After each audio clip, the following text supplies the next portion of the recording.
네, 여러분 반갑습니다. 21번째 주제에 왔습니다. 조선 후기.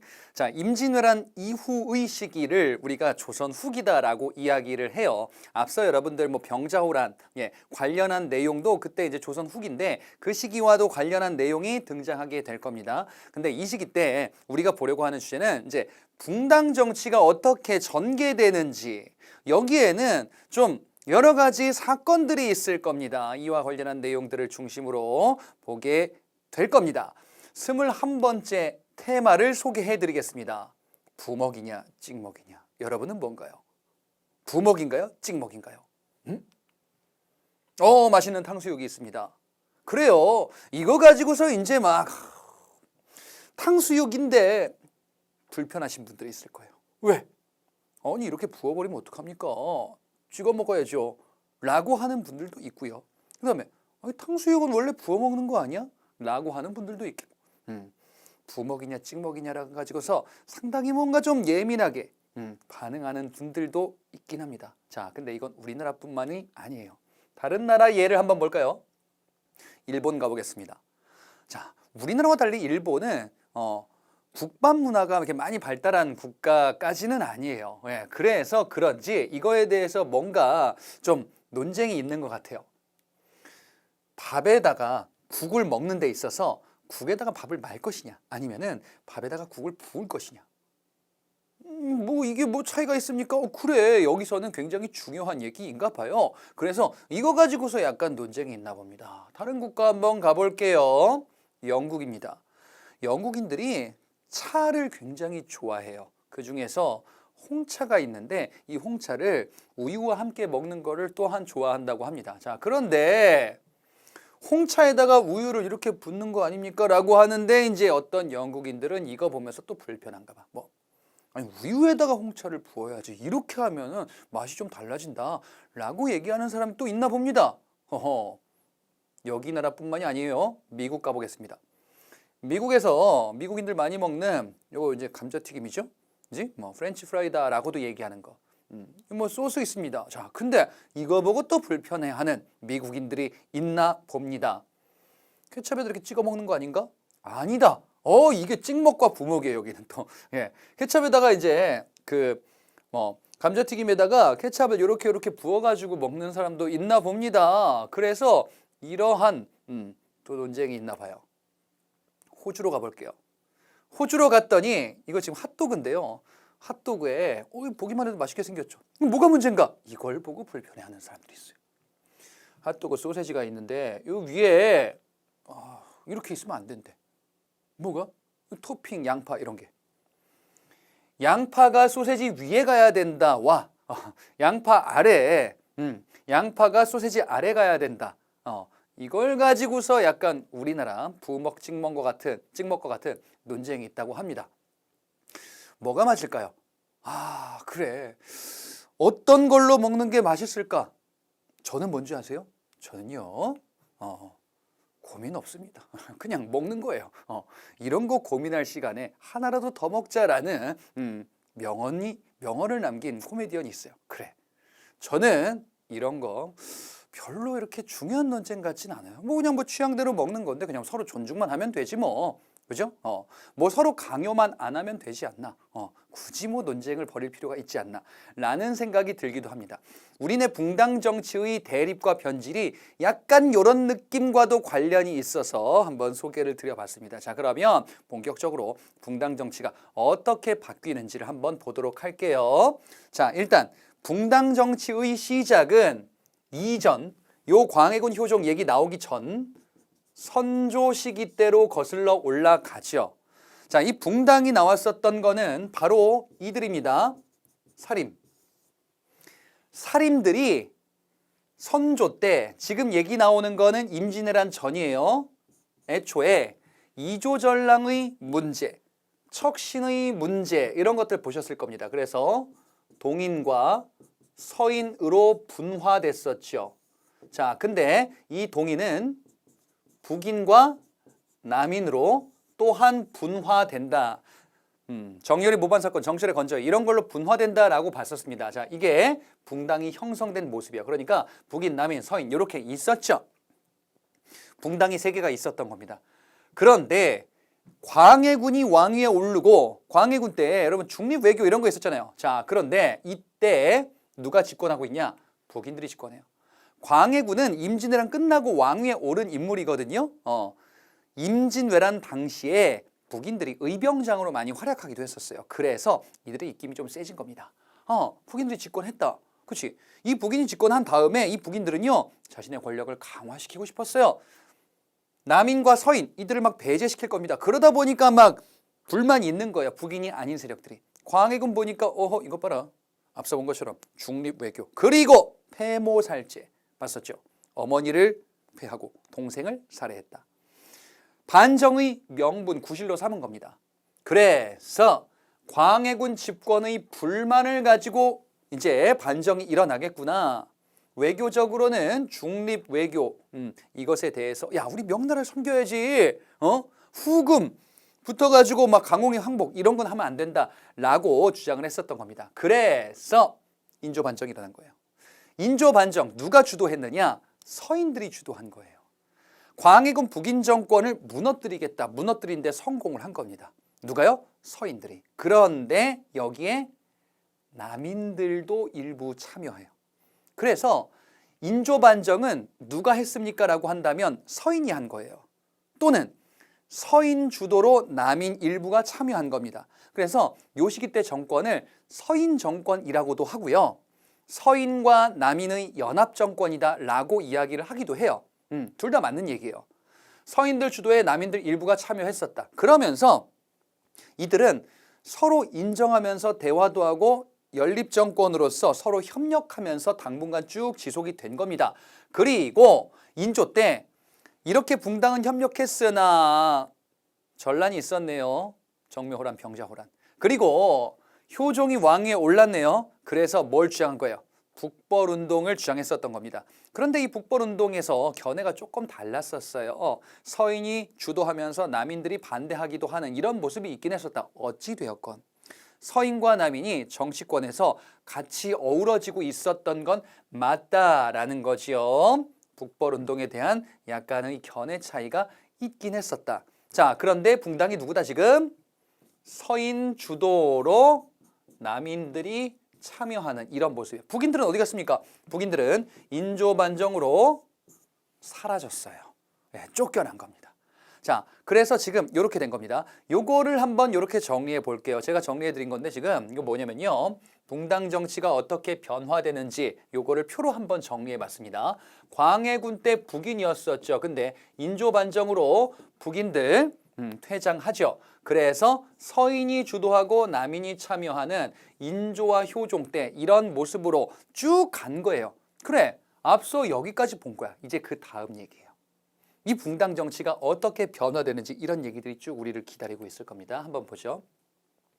현종이라는 왕이 등장을 하는데 이 사람 이전의 왕이 누구냐면요. 효종이에요. 효종 다음에 현종이에요. 자, 현종이 왕위에 올랐습니다. 그럼 여러분도 있잖아요. 현종이 왕위에 딱 올랐어. 그러면 와, 새 왕의 취임식을 거하게 하라 해가지고 막 술을 대령하라. 풍악을 울려라. 와, 모두 다 환호하라. 이런 게 아니에요. 새 왕이 등장했다는 거는 보통 이전의 선대 왕이 죽어서 왕이 되는 경우가 일반적이잖아요. 효종이 죽고 현종이 왕위에 오른 거예요. 그죠? 그럼 뭘 해야 돼? 상복을 입어야 돼요. 그렇지? 상복을 입고 이제 장례식 치른 다음에 상복 입고 쭉 지내야 되거든요. 당분간. 근데 상복을 얼마나 입는지 요거는 상황과 인물에 따라 조금씩 달라요. 이건 이제 예법이다라고 얘기하거든요.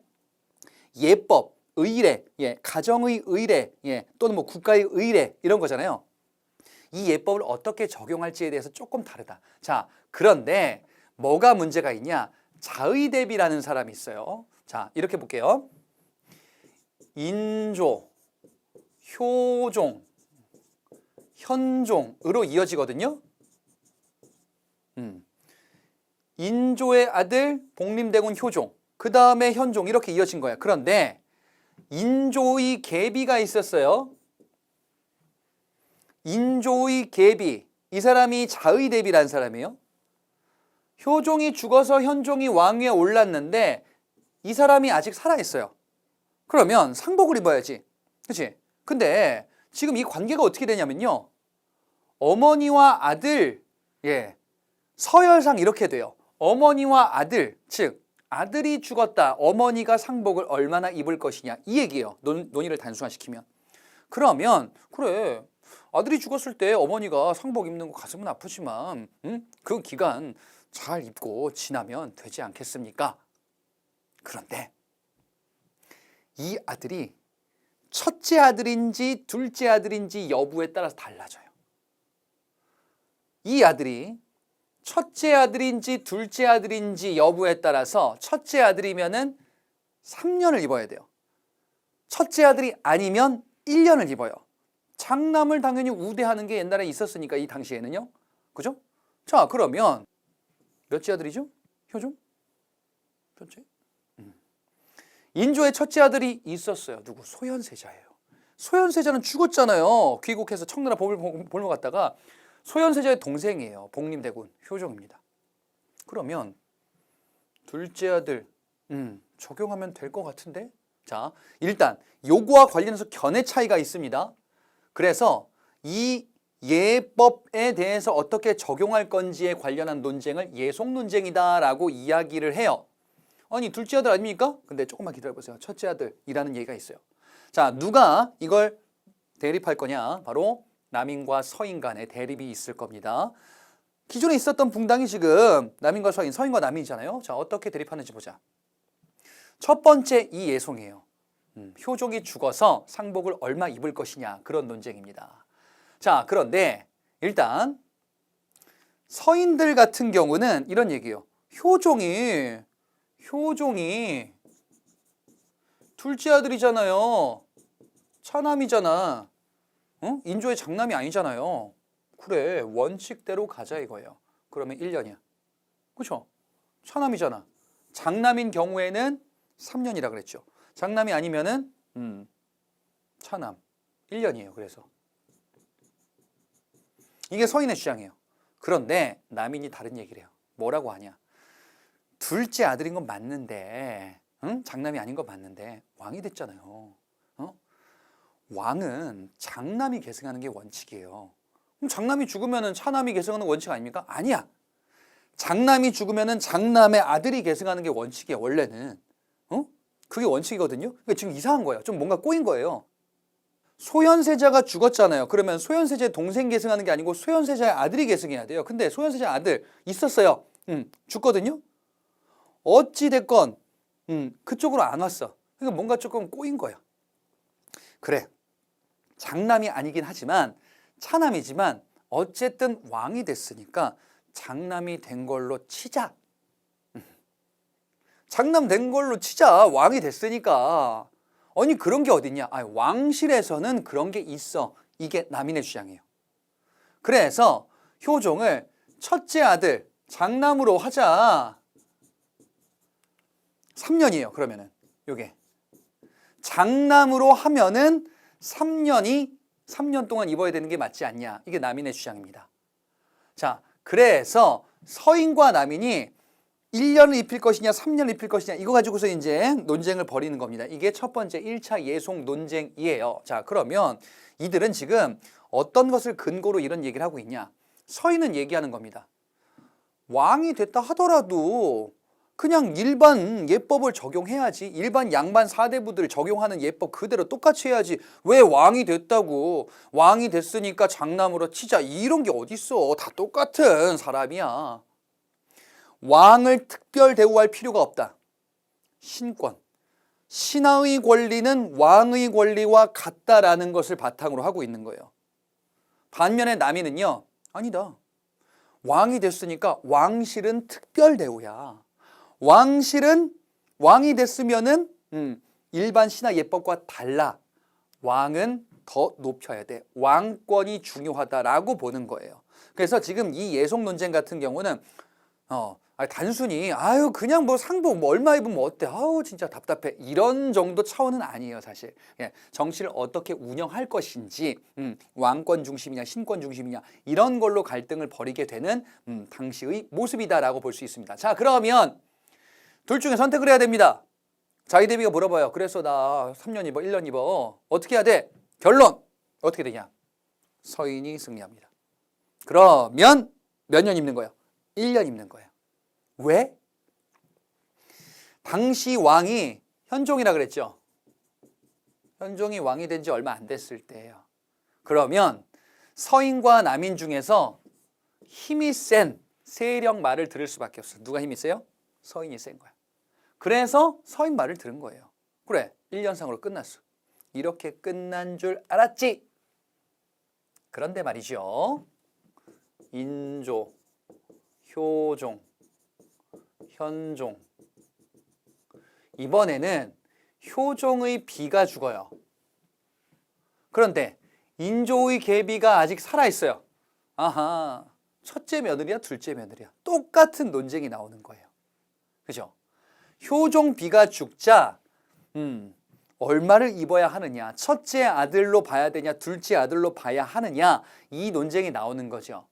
서인이 뭐라고 하겠어요? 똑같은 논리예요, 서인이. 차남, 둘째 아들로 봐야 한다. 첫째 아들로 볼 필요가 없는 거죠. 서인이 봤을 때에는. 그래서 찾아보니 얼마냐? 9개월이에요.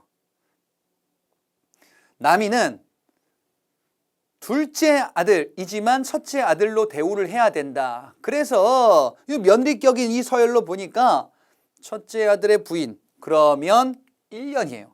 예. 서인이 남인에 비해서 기간이 짧죠, 다. 요쪽은 남인은 왕을 특별 대우해야 된다라고 하는 거니까 장남 기준으로 조금 더 다 긴 거예요. 자, 그래서 요게 2차 예송, 갑인 예송이다라고 이야기를 합니다. 앞에는 1차 예송, 기해 예송이다라고 이야기를 하고요. 자, 그러면 두 번째 예송에서는 어떻게 결론이 나느냐? 이번에도 서인이 이기겠네요? 아닙니다. 남인이 이겨요. 그래서 남인의 1년설이 채택이 돼요. 앞에는 서인의 1년설, 1년을 기년이다라고도 이야기를 해요. 두 번째는 남인의 1년설. 그지? 근데 논리는 좀 다르죠. 서인은 왕을 특별 대우할 필요가 없다. 신권 중심이요. 남인은 왕을 특별 대우해야 된다. 왕권 중심이요. 그러면 말이지. 두 번째는 왜 남인이 승리한 걸까? 당시 왕 누구예요? 현종이죠. 이때는 현종이 왕이 된 지 조금 지났어요. 그러면 왕이 막 됐을 때보다는 힘이 약해질까요? 세질까요? 세지겠죠. 자기의 의사가 중요한 거야. 서인 남인 중에서 현종이 마음에 누가 들었냐? 남인이 마음에 들었어. 왜? 왕을 특별 대우해야 된대. 서인은 왕을 특별 대우할 필요가 없대. 남인이 뭔가 예뻐 보였나 보죠. 그렇죠? 그래서 남인이 승리했어요. 결과적으로 이 예송 논쟁은 1승 1패가 되죠, 각각. 예. 서인 집권, 남인 집권으로 바뀌었죠. 근데 결과적으로 누가 이긴 거냐? 남인이 이긴 거예요. 왜? 남인이 승리하고 끝났잖아. 예송은 두 차례거든요. 그치? 자, 그러면 정리하면 이렇게 됩니다. 현종 때 지금 예송 논쟁입니다. 1차 예송 논쟁. 효종이 죽고 나서 서인 1년, 남인 3년. 결국 서인의 1년설 채택. 그 다음에 2차 갑인 예송. 효종비 죽음을 계기로 서인 9개월, 남인 1년. 남인의 1년설 채택. 그죠? 그래서 최종 승자 남인, 윈. 이렇게 끝났습니다. 이때까지는 서인과 남인이 승리를 했다 하더라도 상대 세력을 막 몰아내고 저들을 죽여야 하옵니다. 이런 시대는 아니에요. 네, 조금 정치 운영을 조금 더 주도하네. 요 정도요.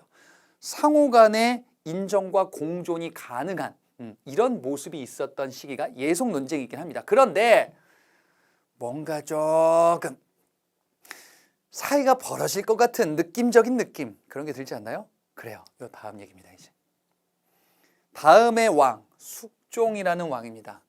자, 이 숙종이라는 왕 때 환국 정치라는 게 전개될 거예요. 이게 뭔지부터 먼저 말씀드리자면은 환국이라는 게 발생하는데, 환국은 갑작스럽게 전환된다. 갑자기 바뀌는 거예요. 전날까지 잘 먹고 잘 살고 있다가 다음 날 사약받아. 이런 거예요. 이게 어떻게 된 거지? 우리도 막 그런 경우 있잖아요. 진짜 하루아침에 이렇게 바뀌다니. 좋게 바뀌면 좋은데 나쁘게 바뀔 수도 있는 거죠. 그렇지? 전국 운영이 너무 갑자기 바뀌어버리는 거예요. 이게 환국이야. 자, 어떤 일이 있었나 보자. 첫 번째 환국입니다. 자, 일단 숙종이 왕이 된 지 얼마 안 됐을 때입니다. 초반부예요.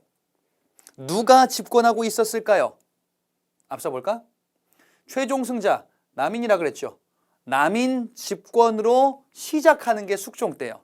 남인이 집권해서 시작을 합니다. 그래, 남인이 집권하고 있었어요. 그리고 남인의 당시에 우두머리 격인 인물이 있습니다. 바로 허적이란 사람이에요. 남인 허적. 여기서 무슨 일이 있었냐면요. 어떤 사건이 있어요. 이 남인들이 허적 집에 모여가지고 약간 이제 뭐 친분도 하고 뭐 단합대회 같은 것도 하고 해가지고 이제 잔치 비슷하게 이제 모였나 봐요. 근데 말이죠. 당시 왕 숙종이 남인 허적이면은 당시에 좀 내놓으라 하는 인물일 거 아니에요. 당연히. 왕이 숙종이 생각한 거야. 여기다가 내 거 좀 빌려주면 애들이 좋아할 것 같아. 그렇지 않을까요? 그래서 왕의 천막을 빌려주는 게 어떨까? 왕의 천막을 빌려주려고 했어요. 그런데 뭔가 얘기가 잘못 전달된 것 같아. 천막이 없는 거예요. 왕이 쓰는 천막이 있어요. 공식 행사에서. 이걸 왕이 이제 좋아하겠지. 빌려주려고 했는데 그게 없어진 거야. 야, 찾아봐. 어디 있어? 어디 있었냐? 허적 집에 있는 거예요. 이게 어떻게 된 거야? 허적 집에 있나? 이상하다. 허락을 안 받고 가져간 거예요. 뭔가 좀 전달이 잘못된 겁니다. 그렇지? 왕의 물품이 다른 데 갔어요? 야, 이거는 큰 죄가 될 수 있죠. 이때 허적에게 역모의 혐의가 있다라는 고발이 나와. 허적의 아들 허견이란 자가 역모를 꾸미고 있대요. 그러니까 지금 뭔가 얘기가 딱딱 떨어지는 느낌적인 느낌이 들죠. 그렇다. 허견의 역모 사건이에요. 허적의 아들 허견이 역모를 꾸몄다. 그러니까 이전부터 지금 이런 증거가 있다. 누가 주장했을까요? 요즘 지금 남인 쪽이죠. 서인들이 주장했겠죠. 그죠? 서인들이 전국 운영을 주도하고 있었던 남인들을 몰아내기 위해서 이걸 더 강경하게 이야기를 했겠죠. 그래, 남인들은 역적이다 이거예요. 숙종이 생각해 보니까 괘씸하네. 응? 니들 그러면 안 되지. 내가 이렇게 좀 잘 챙겨주려고 했는데 남인들 안 되겠다. 얘들아 일로 와라. 사약 먹자. 남인들이 축출된 겁니다. 그리고 당시에 굉장히 유명했었던 남인 윤휴라는 남인도 있어요. 허적과 윤휴 다 남인들입니다. 그래서 남인들이 대거 축출된 겁니다. 그리고 누가 집권하겠어요? 서인이 집권한 거야. 남인들은 전국 운영을 주도하고 있었다가 하루아침에 역적으로 몰린 거예요. 갑자기 바뀌었죠. 이게 첫 번째 경신환국이라는 사건이에요. 그래서 경신환국의 결과 어떻게 된 겁니까? 남인들이 몰락하고 서인들이 집권하게 돼서 전국 운영이 갑자기 바뀌었구나. 그래, 서인들 집권으로 당분간 넘어간다. 숙종이라는 왕은 우리 드라마에서 많이 나오는 왕이에요. 숙종이 어디서 나왔지? 이 사람들은 알 겁니까? 알 겁니다. 인현왕후와 장희빈. 많이 들어보셨죠? 숙종의 부인들이에요. 숙종의 원래 본 부인, 즉 중전, 정실 부인. 바로 누구냐? 인현왕후예요. 인현왕후, 숙종의 중전입니다. 인현왕후. 근데 숙종이 새로운 여인을 알게 돼요. 숙종보다 연상인데 마음이 많이 갔나 봐요. 후궁의 책봉이에요. 그러면 이제 빈이란 칭호가 주어지거든요. 그래서 희빈이라고 그 칭호가 주어진 거예요. 그래서 장희빈이 원래 이름이 아니고요. 그 왕비를 부르는 그런 칭호 중에 하나예요. 원래 이제 장옥정이라는 이런 인물입니다. 자, 이 숙종에게는 그래서 누가 있었던 거냐? 인현왕후와 장희빈. 요렇게 부인들이 일단 이렇게 둘이 있었습니다. 자, 그런데 인현왕후와는 사이는 나쁘지 않은 것 같은데 자식이 생기진 않는 것 같아요. 장희빈 임신을 했어요. 아들일까? 아들. 자식을 낳았어요. 아들. 숙종이 장희빈한테 아주 흠뻑 빠져 있을 때예요. 네. 그러면 자식을 낳았어요. 아들. 그러니까 이제 뭐야? 다음 왕위 계승. 이런 생각이 들겠죠.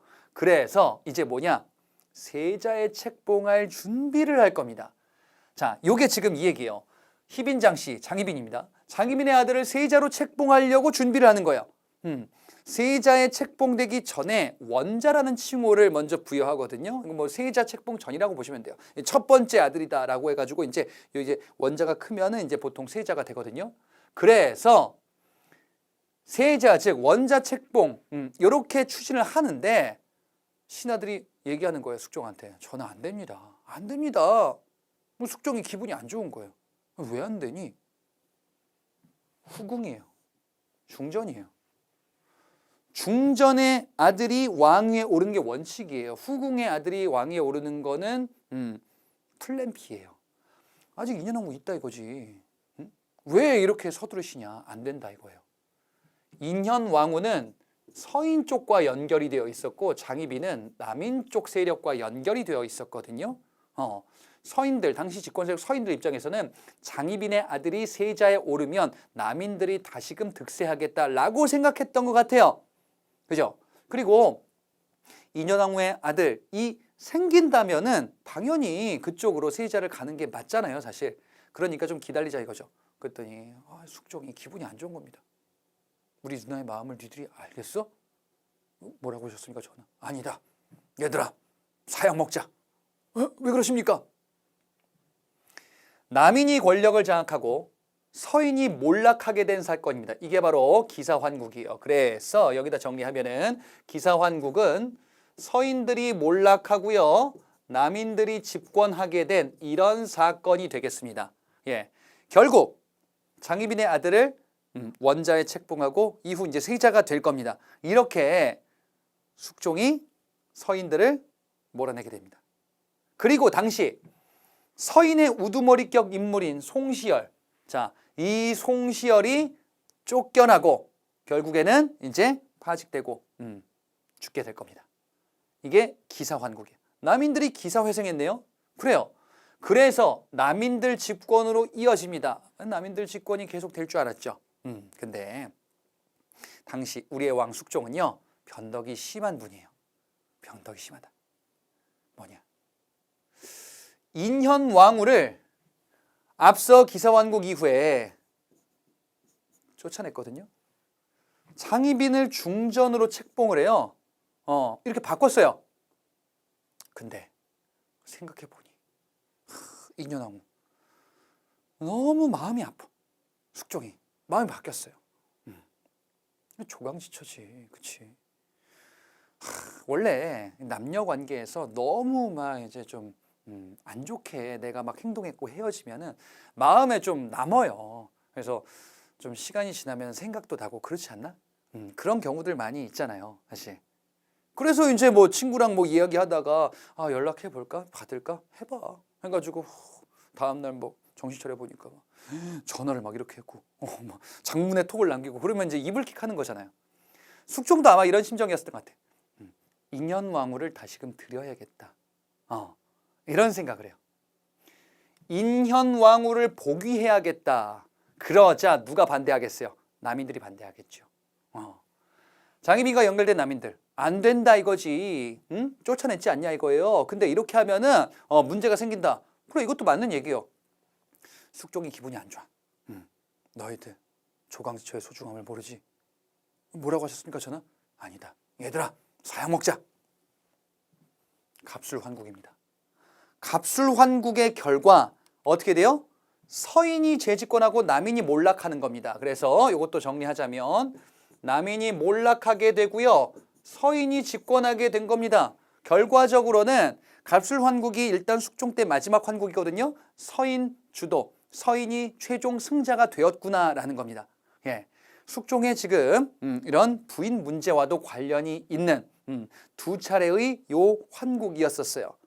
자, 결과적으로는 남인은 갑술환국의 결과 서인에 대항할 만한 세력이 완전히 붕괴될 거예요. 그래서 남인들은 이제 이 세 차례 환국의 결과 사실상 몰락하게 된다. 이 서인들 집권으로 가는 거예요. 그런데 서인은 앞서 봤던 첫 번째 환국에서 소론과 노론으로 갈라져 있었거든요. 자, 일단 요거를 서인이라고 보시면 돼요. 서인이 재집권했다. 노론과 소론, 소론과 노론은 서인이 갈라진 이런 모습이에요.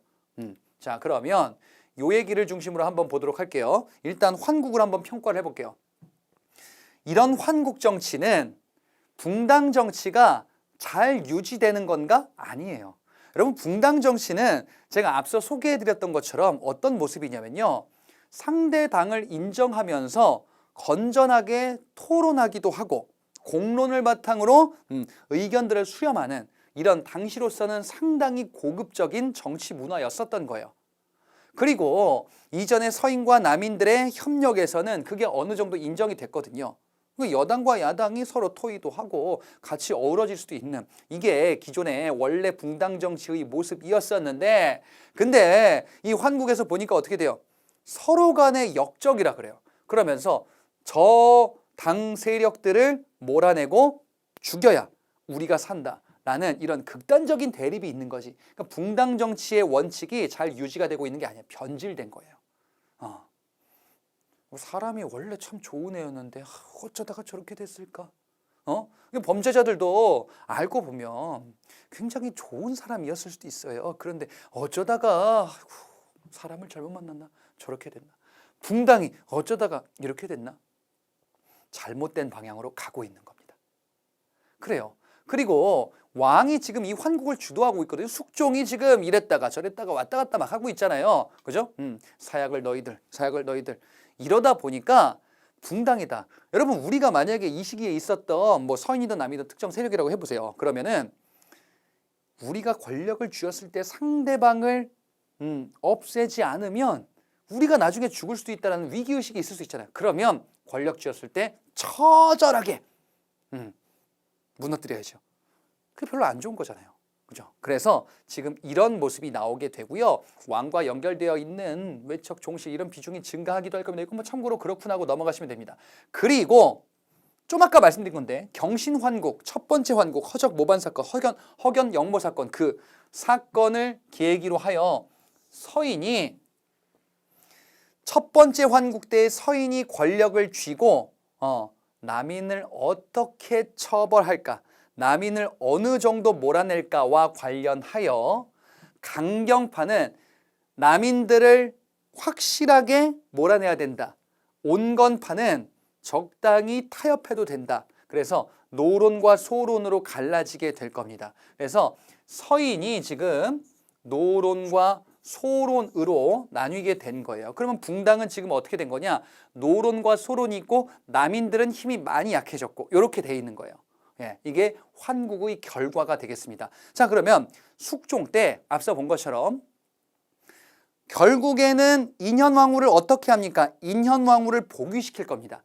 장희빈은 인현왕후, 그래, 결국 내가 중전을 차지했었는데 옛날 중전 인현왕후가 내 자리를 뺏어갔구나라고 해서 인현왕후를 막 저주하다가 이게 뭐 발각될 겁니다. 그래가지고 장희빈은 숙종의 미움을 받을 거예요. 극단적인 캐릭터 숙종 어떻게 하냐? 자기의 부인이었던 장희빈에게 사약을 먹일 겁니다. 그래, 결국 장희빈은 죽게 돼요. 그럼 세자는 어떻게 되는 거냐? 장희빈의 아들 세자는 그대로 세자 자리를 유지하다가 왕이 될 겁니다. 자, 그래서 숙종, 그 다음에 장희빈의 아들 경종, 요렇게 이어질 거거든요. 근데 이 시기 때 붕당이 어떻게 됐다 그랬냐? 소론과 노론의 갈등이 있었다라고 말씀드렸었죠. 네. 소론과 노론, 이 붕당 세력 중심으로 갈등을 벌이게 될 건데, 근데 여러분들 있잖아요. 장희빈의 아들, 장희빈은 남인 쪽이었잖아요. 남인은 몰락했죠. 근데 소론과 노론은 서인에서 왔잖아요. 그러면 서인의 입장에서는 장희빈의 아들이 왕위에 오르는 게 뭔가 좀 깨름직하지 않을까? 그죠? 당시 주류가 노론이었거든요. 노론은 장희빈의 아들이 세자에서 계속 이어가면 안 된다라는 생각을 가지고 있었어요. 그래서 또 다른 대안,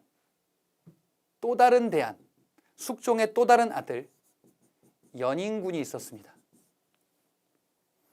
그리고 소로는 그래도 세자 자리를 계속 유지하는 게 좋다. 장희빈의 아들 세자. 그래서 당시 세자파와 연인군파로 숙종 말년 때 갈등을 했었다는 거야. 이게 그 얘기예요. 근데 바뀌지 않고 세자가 왕위에 오르게 되니 경종이 왕위에 오르게 됩니다. 이 사람이 장희빈의 아들이에요. 그러면 경종이 왕위에 오르긴 했는데 소론과 노론 중에서 노론이 주류거든요. 이쪽이 힘이 더 세요. 예. 그러면 노론의 입장에서는 우리가 밀고 있는 사람이 왕이 됐어요, 안 됐어요? 안 됐죠. 그러니까 왕이 탐탁시 하는 거야. 그리고 자신들이 힘이 세니까 안 되겠다.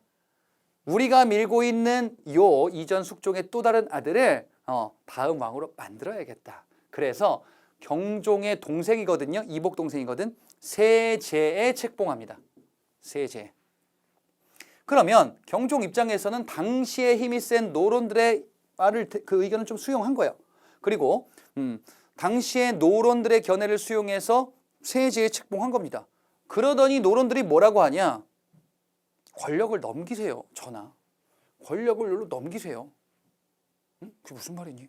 아니 좀 물러나시고 대리청정하시면 되잖아요. 예. 세제에게 왕의 권한을 상당수 넘기는 거야. 이거 대리청정이다라고 이야기를 해요. 이 얘기를 들으니까 경종 입장에서는 좀 불쾌하죠. 얘네들이 나를 너무 무시하는 것 같아. 나도 왕인데 나를 너무 호구로 하는 것 같아. 당시 왕 지지파가 소론이에요. 소론이 이걸 보고서 기분이 안 좋죠. 전하, 이러시면 안 됩니다. 이번 기회에 이 노론 세력들을 확실하게 짓밟으셔야 됩니다. 듣고 보니 그런 것 같아요. 그래서 벌어진 게 신임사화입니다. 누가 노론을 공격했냐? 소론이 노론을 공격한 거예요. 예. 소론이 노론을 제거하고 실권을 장악하고 하기 위해서 이렇게 된 겁니다. 예. 그래서 소론과 노론 간에 지금 대립이 벌어지고 있고 이 신임사화는 결국 소론이 노론을 공격했던 사건인데 그럼에도 불구하고 노론의 힘이 좀 더 우위에 있는 거는 맞아요. 그러면 노론은 이제 무슨 생각을 할 거냐? 역시 왕을 바꿔야 돼. 이런 생각을 좀 하지 않을까요? 자, 그래서 숙종 때 지금 환국, 서인, 경신환국을 계기로 서인이 승리했었고 그다음에 기사환국을 계기로 남인, 그다음에 갑술환국을 계기로 서인이 승리했었습니다. 그리고 서인은요. 첫 번째 경신환국을 계기로 노론과 소론으로 갈라졌다 그랬어요. 그리고 경종 때 신임사화를 통해서 소론이 노론을 공격하기도 했었다. 이렇게 갔었습니다. 그죠? 그래요. 그러면 앞서 본 것처럼 이 사람 연인군. 연인군은 마음이 좀 불편하지 않을까요?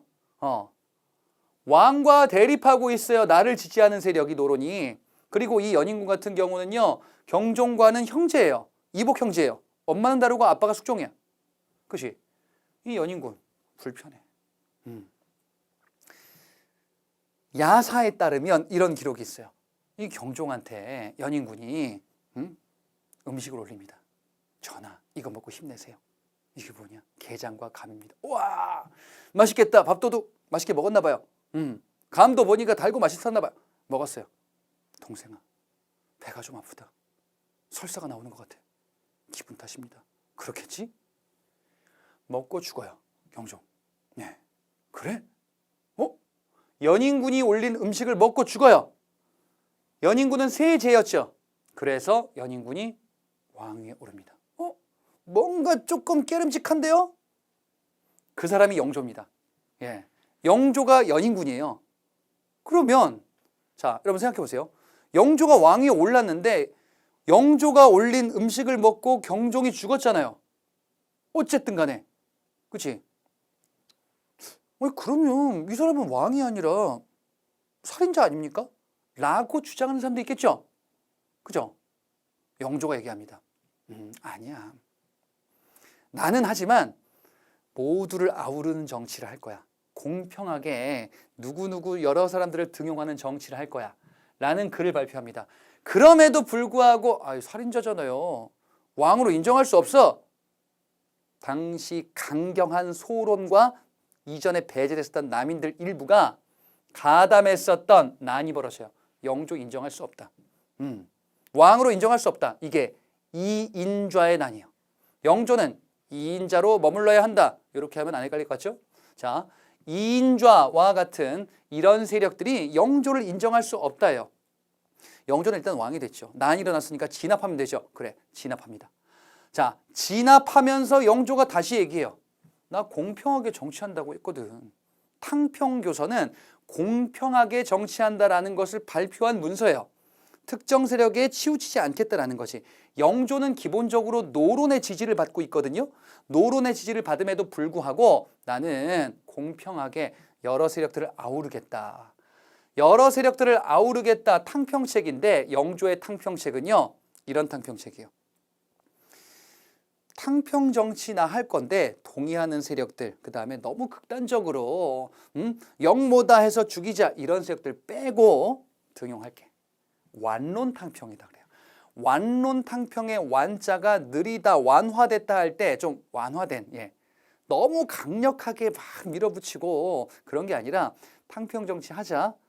좀 뭔가 둥글둥글한 성격 이런 사람들을 등용하는 것을 중심으로 하는 탕평책을 시행을 하겠다. 이게 완론탕평 되겠습니다. 자, 영조의 탕평책 그러면 어떤 모습이 있는지를 한번 볼게요. 온건하고 타협적인 사람들을 등용하는 거예요. 왜 성격들 보면은 가끔 굉장히 좀 센 캐릭터들 좀 있잖아요. 그리고 뭔가 좀 잘 부딪히는 이런 사람들 말고 둥글둥글한 사람들, 이런 사람들을 등용하면은 안에서 좀 화합이 되지 않을까라고 영조는 생각했었던 것 같아요. 그러면서 얘들아, 탕평의 정신이 바로 이런 거야라고 해서 비석을 건립할 겁니다. 이게 바로 탕평비라는 비석입니다. 자, 그리고 영조는 탕평 정책을 하기 위해서 붕당의 대립이 극단적으로 가는 상황을 막겠다라고 생각을 해요. 그래서 붕당 정치가 처음에 나왔었던 거 저 앞으로 거슬러 올라가면은 동인과 서인의 분화가 있었어요. 그게 이조전랑의 문제 때문에 분화가 이루어졌었어요. 이조전랑이 가지고 있었던 것을 권한을 없애면 되지 않을까. 이조전랑이 가지고 있었던 여러 권한들을 약화시킬 거예요. 그러면 붕당 정치도 약화되지 않을까. 원래 이조전랑이라는 게 굉장히 중요한 요직이란 말이에요. 이걸 차지하기 위해서 여러 당들이 경쟁하고 갈등하니까 이거 자체를 권한을 약화시켰다라는 거예요. 이렇게 영조의 정책이 쭉 당분간 이어지는데 근데 문제가 생깁니다. 이 영조의 정책, 영조의 아들이 있었습니다. 이 영조의 아들은요, 영조가 늦은 나이에 아들을 봤어요. 너무너무 예쁜 거예요. 똘똘하기도 하고 좀 활동적이기도 했던 것 같아. 이 아이가 잘 크면 내 보위를 잇겠구나. 이 영조의 아들 무럭무럭 잘 자라는 듯 했는데 한 10대로 좀 넘어가면서 병에 걸립니다. 이 불치병에 걸려요.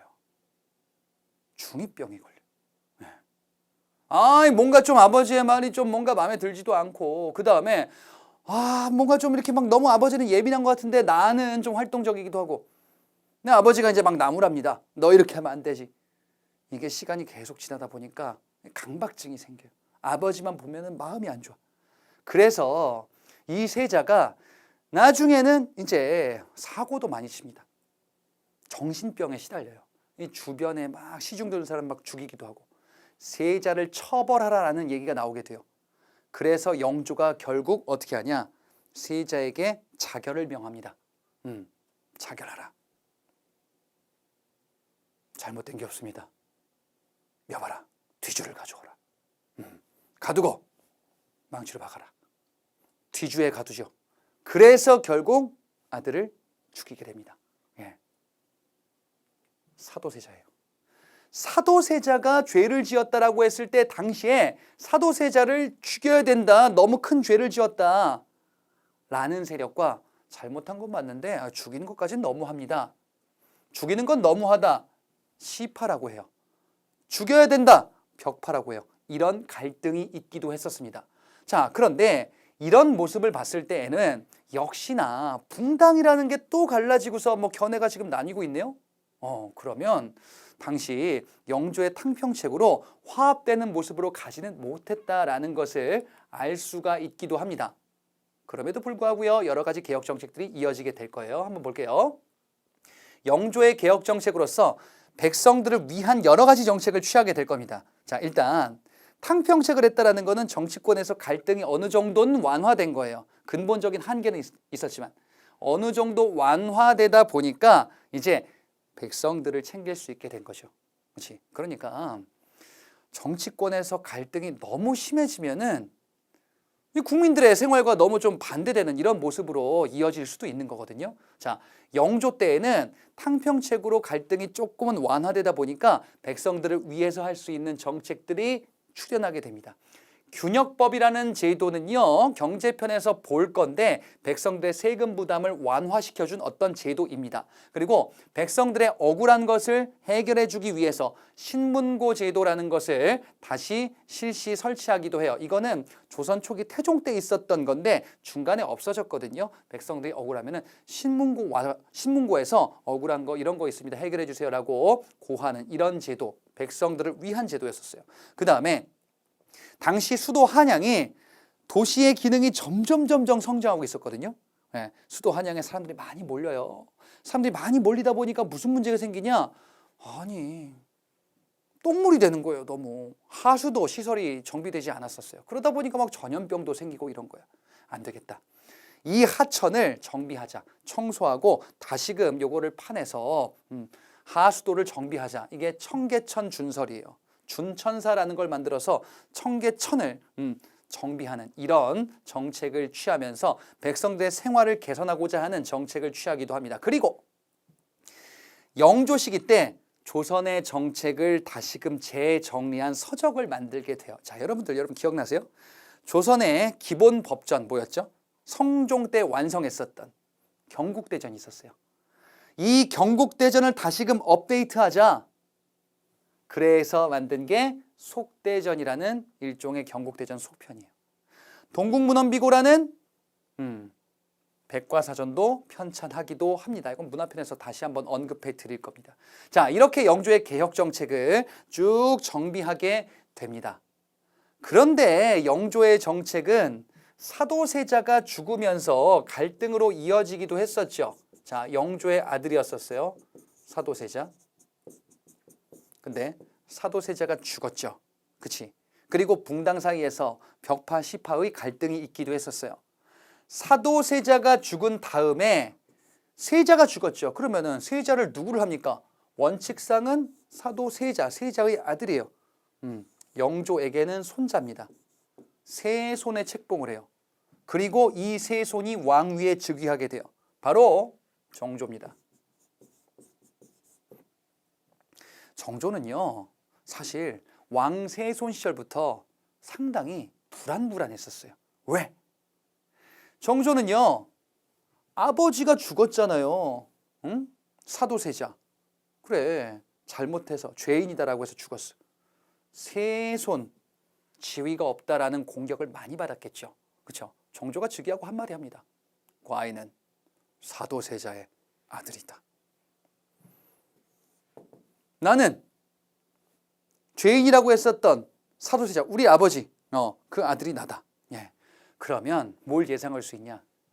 아니, 그럼 정조가 사도세자 죽이는데 가담했었던 사람들 막 죽이겠네요? 이전에 막 연산군 때 막 어머니 죽인 사람 나와라 해가지고 갑자사와 이런 거 벌어졌던 것처럼 그렇게 하면 연산군 시즌2가 돼버리는 거지. 예. 정조 때에는 그렇게 하지 않았어요. 정조는 이전 할아버지 영조 때처럼 여러 가지의 좋은 것들, 화합하는 정치를 이어가겠다라고 하여 탕평책을 추진하고 이어갑니다. 자, 근데 영조의 탕평책과 조금 달라요.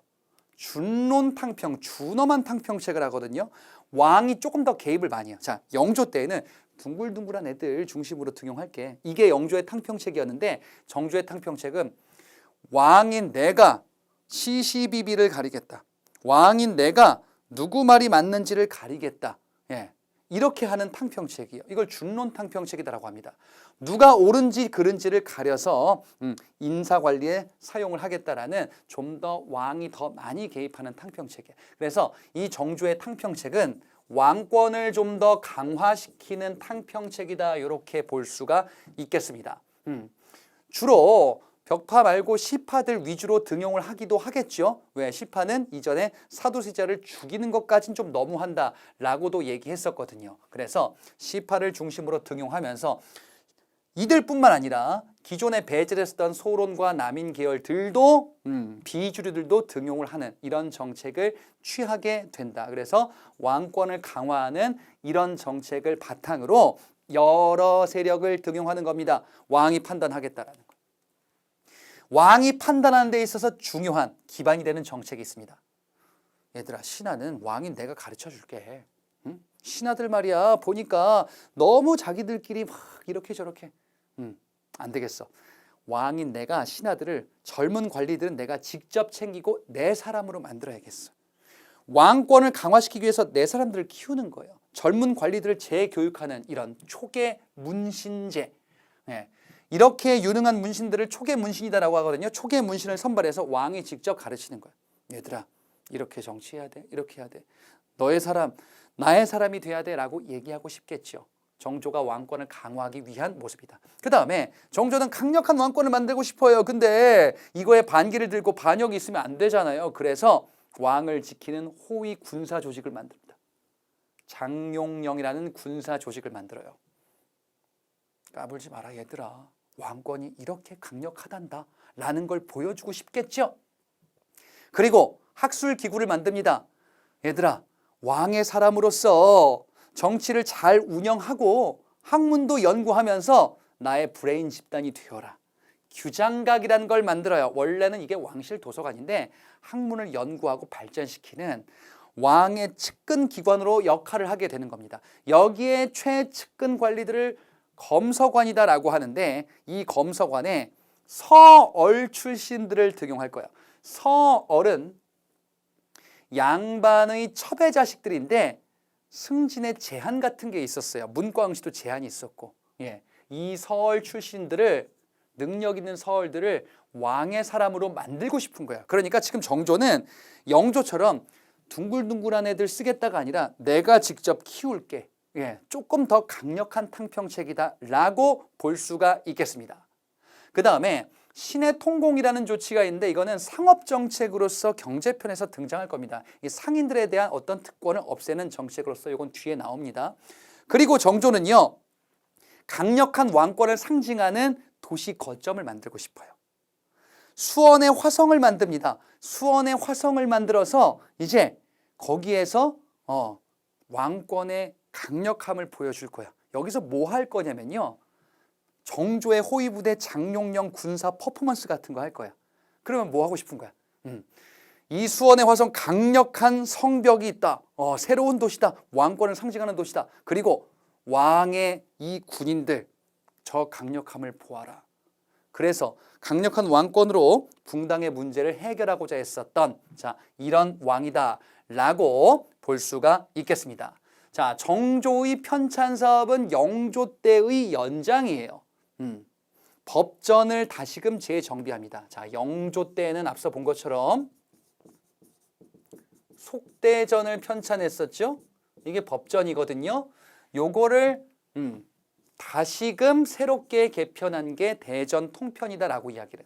대전이 법전이에요. 그래서 경국대전, 속대전 이런 것들을 합쳤다. 그래서 법전으로서 조선의 통치 체제를 다시금 재정비하고요. 그 다음에 정조는요, 얘들아, 대외관계, 외교 문제 이런 것들은 이렇게 처리해야 돼. 이런 것들을 모으자. 동문휘고다라는 국정 운영의 지침서예요. 무예도보통지. 무예를 정리하자. 그래. 일성록은 왕의 일기 형식의 기록물. 그래서 지금 정조 때에도 영조 때와 마찬가지로 문물을 정비하고요. 그 다음에 서적을 편찬하면서 백성들을 위한 정치, 학문을 모으고 체제를 정비하는 이런 정치 운영으로 붕당의 문제점이 조금 완화되기 시작을 할 겁니다. 그래, 찍먹이냐 부먹이냐 뭐가 중요하냐. 우리가 화합하는 게 중요하지. 서로 간에 인정을 하면서 방법은 영조와 정조가 조금은 다르긴 하나 좀 더 화합되는 이런 정치를 한다면 백성들을 위한 정치가 가능해질 수 있겠구나. 그래서 이 시기를 조선의 르네상스다라고도 이야기를 해요. 어느 정도 정치 운영에 잘못된 부분들이 좀 시정되는 이런 모습으로 우리가 파악해 볼 수가 있겠습니다. 자, 이게 잘 이어지면 좋을 텐데 글쎄요. 요 다음 단원에서는 조금 더 잘못된 모습으로 가는 모습, 안타까운 모습이 등장하기도 할 겁니다. 자, 일단 붕당 정치의 모습은 지금 이렇게 쭉 이어지면서 결과적으로는 탕평 정책으로 좀 완화는 되었다라고 볼 수 있겠고 마지막에 영조와 정조 때에는 완론 탕평, 준론 탕평 하면서 왕권을 바탕으로 하는 물론 왕권을 더 강화시키는 정책은 정조 때이긴 하죠. 이런 것을 통해서 붕당의 대립을 시정하고자 하는 이런 모습으로 마무리가 되는 듯 했다. 하지만 이 이후에는 글쎄요. 그거는 다음 강에서 보도록 할 겁니다. 자, 이론 강의는 여기서 마무리하고요. 문제풀이 이후에 진행하도록 하겠습니다. 수고하셨습니다.